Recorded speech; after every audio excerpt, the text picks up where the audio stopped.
రామాలయానికి సమర్పించిన విరాళాలు కాజేశారా? ఆ కాజేసిన వారిలో ప్రముఖులు కూడా ఉన్నారా?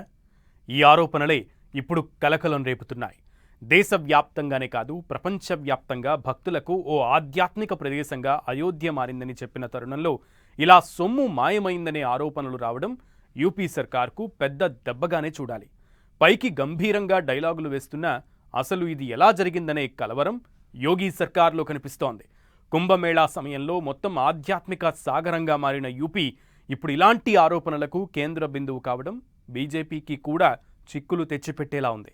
ఎందుకంటే ప్రతిపక్ష పార్టీలు విరాళాలను కాజేసిన దొంగల్లో పెద్ద తలకాయలు ఉన్నాయంటూ విమర్శించడమే కారణం. ఈ మొత్తం వ్యవహారంతో అయోధ్య భవ్య రామాలయం ప్రతిష్ఠ దెబ్బతింటుందేమో అనే ఆందోళన భక్తకోటిలో బయలుదేరింది. మరోవైపు ఈ వ్యవహారంపై వెంటనే దర్యాప్తు చేయించాలనే పిటిషన్ని విచారించేందుకు అలహాబాద్ హైకోర్టు నిరాకరించడం మరో కీలక పరిణామంగా చూడాలి. ఇక్కడ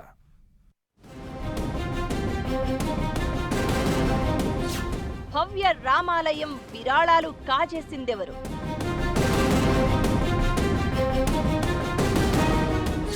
$200 కోట్లు కాజేశారంటూ కేజ్రీవాల్ ఆరోపణలు.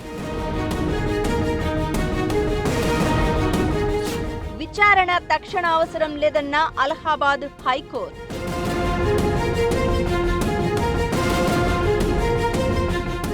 చోరీ చేసిన వారిని వదిలిపెట్టబోమన్న యోగి సర్కార్.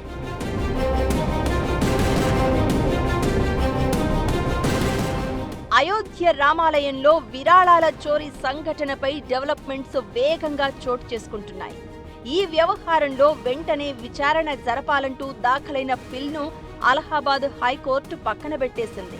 తక్షణం విచారించాల్సిన అవసరం లేదు అంది. మరోవైపు ఈ వ్యవహారంలో దోషులు ఎవరు అనేది తేల్చేందుకు సిట్ రంగంలోకి దిగింది. ట్రస్ట్ సిబ్బంది ఎవ్వరూ అయోధ్య వదిలి వెళ్లరాదని సిట్ ఆదేశాలు జారీ చేసింది. ఇదే క్రమంలో రాజకీయ పక్షాలు కూడా రంగంలోకి దిగాయి. బీజేపీ సర్కారు నిర్వాకంతోనే ఈ వ్యవహారం చోటు చేసుకుంది అనేలా ఆరోపణలు గుప్పించాయి. ఢిల్లీ మాజీ సీఎం కేజ్రీవాల్ ఇందులో పెద్ద స్కామ్ ఉందని, 200 కోట్ల విరాళాలు చోరీ చేశారని, పెద్ద తలలు ఇందులో ఇన్వాల్వ్ అయ్యారంటూ ఆరోపించారాయన. ఇదే తరహాలో ఆరోపించారు ఉత్తరప్రదేశ్ మాజీ ముఖ్యమంత్రి అఖిలేష్ యాదవ్. और जिस समय चुनाव आएगा जनता भारतीय जनता पार्टी के सभी मंत्रियों को हरा देगी. मंत्री हारेंगे, विधायक हारेंगे और उसी से मुख्यमंत्री हार जाएंगे. అఖిలేష్ యాదవ్ మాటలపై బీజేపీ మండిపడింది. రాముని ద్రోహిగా అఖిలేష్ను వర్ణిస్తూ సీతాపూర్ నియోజకవర్గంలో బ్యానర్లు, ఫ్లెక్సీలు ప్రత్యక్షమయ్యాయి. వీటిని ఆ తర్వాత సమాజ్వాదీ పార్టీ కార్యకర్తలు తొలగించారు. మరోవైపు ఈ మొత్తం వ్యవహారంపై సీఎం యోగి ఆదిత్యనాథ్ స్పందించారు. ఓ 15 రోజుల్లో దోషులు ఎవరో తెలియపరుస్తామన్నారు. ఇప్పటికే అయోధ్య మందిర విరాళాల కుంభకోణంపై దర్యాప్తు జరిపిన సిట్ తన ప్రాథమిక నివేదికను జూన్ 21నే ముఖ్యమంత్రి యోగి ఆదిత్యనాథ్కు సమర్పించినట్లు సమాచారం.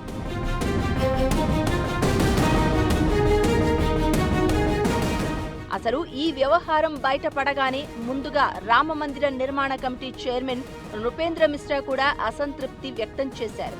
కేవలం బంగారం, వెండి మాత్రమే కాకుండా ఇతర కానుకల విషయం కూడా సరిగా లెక్క పెట్టడం లేదన్నారాయన.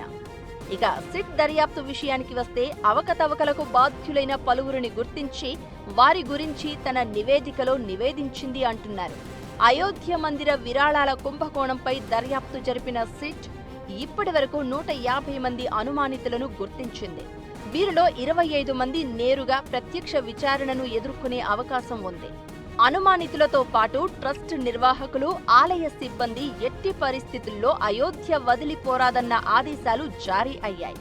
కాగా సిట్ బృందం ఇప్పటికే సిబ్బంది నియామకం, రికార్డుల నిర్వహణను నిశితంగా పరిశీలించడంతో పాటు దీర్ఘకాలంగా విధి నిర్వహణలో ఉన్న సెక్యూరిటీ సిబ్బంది, ఇతర ఉద్యోగుల వివరాలను సేకరించింది. ఆర్థిక రికార్డులు ఎలా నిర్వహిస్తూ ఉన్నది, విరాళాలు, ఖరీదైన వస్తువులను ఎలా నిర్వహిస్తూ ఉన్నది అధికారులను ప్రశ్నించింది. 5 ప్రధాన నిందితులు ఇచ్చిన సమాచారం మేరకు సిట్ ఇప్పటికే 2 కోట్లను స్వాధీనం చేసుకుంది. వీరు ప్రధానంగా విరాళాల లెక్కింపు సమయంలో ఈ అక్రమాలకు పాల్పడినట్లు గుర్తించింది. వారిలో ఒక వ్యక్తి ఇంటి నుంచి బంగారాన్ని కూడా స్వాధీనం చేసుకుంది. మరోవైపు విరాళాలు లెక్కించే గదిలో సీసీ ఫుటేజ్ కొంతకాలం వరకే కనిపించడం కూడా కలకలం రేపుతోంది. 45 రోజుల తర్వాత సీసీ ఫుటేజ్ అందుబాటులో లేకుండా పోవడం అందరికీ తెలిసిందే అని చెప్తున్నారు. ఉన్న ఫుటేజ్ కూడా అనధికారికంగా మార్పులు చేర్పులు చేసే అవకాశం ఉందని చెప్తూ ఉండగా 8 నెలల సీసీటీవీ ఫుటేజ్ను పూర్తిగా తుడిచిపెట్టేసినట్లు తెలుస్తోంది.